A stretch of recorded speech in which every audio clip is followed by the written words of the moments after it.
Good day and welcome to News Updates. My name is Kamokhelo Mlozana. African National Congress, ANC, in short, Secretary General Fikile Mbalula held a media briefing in regards to the NEC outcomes. Let's take a look at this.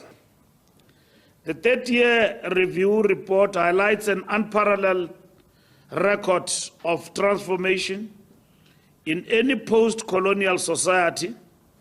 However, many of our people did not turn out to vote for the ANC, to the extent that it can no longer form a government independently. The special NEC engaged in extensive discussions on the potential drivers behind this electoral outcome.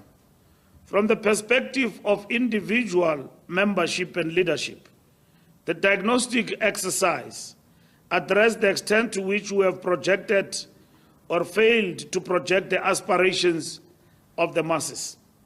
It acknowledged the importance of ethical conduct as reflected in the establishment of the Integrity Commission, tasked with upholding ethical standards among members and leaders of the movement. This commitment to integrity directly impacts perceptions of whether the organization genuinely represents the aspirations of our people. In other news, recipients of the 370 Rand Social Relief Distress Grant says that they cannot survive with this grant alone, and they request that the government introduce a universal basic income grant instead. This took place at a court case that was heard at the Gauteng High Court in Pretoria. The Institute for Economic Justice and Organization Pay the Grants are challenging the exclusionary administration of South Africa's Social Relief of Distress Grant in court.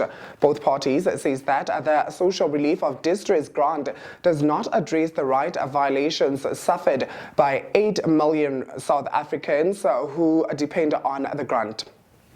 We are asking the court modestly to direct the department, in consultation with the Minister of Finance, to develop a plan to remedy the retrogression and to progressively realize those two values, the grant value and the means threshold, both of which have been allowed to stagnate for these several years. But the relief is only a plan. We do not seek to do away with the online process. We accept everything that they say about its benefits, its reach, for those who have been able to use it. The point of our attack here, my lord, is the restriction to online only. And it's our submission that it's that falls to be set aside, and that there is no justification for barring SRD applicants, those who need to do it, from applying in person. Lastly, the first medium-term budget speech of the Government of National Unity begins today. Finance Minister Enoch Godongwana is expected to outline the new administration's approach to government spending, fiscal discipline and private sector collaborations. With road tax and the petrol prices, bring that down. It'll help a lot of people out in the city or the world, country. Right now, we're all battling, so it'll be a nice cut if they can do something. Thank you so much, ma'am. Exactly, what's easier for you? I suppose if they provided a larger pension that the guys could get, you can't live on 2,800 Rand a month. So possibly if they could just increase that a bit, and obviously free medical.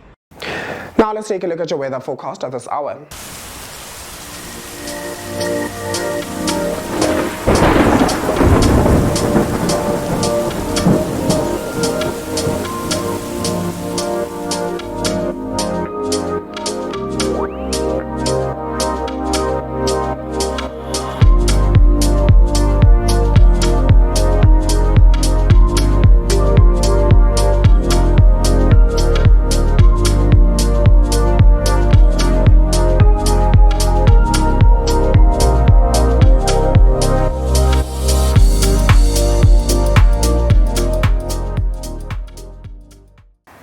And that is it from myself, Kamokhelo Mlozana. Stay online for more updates.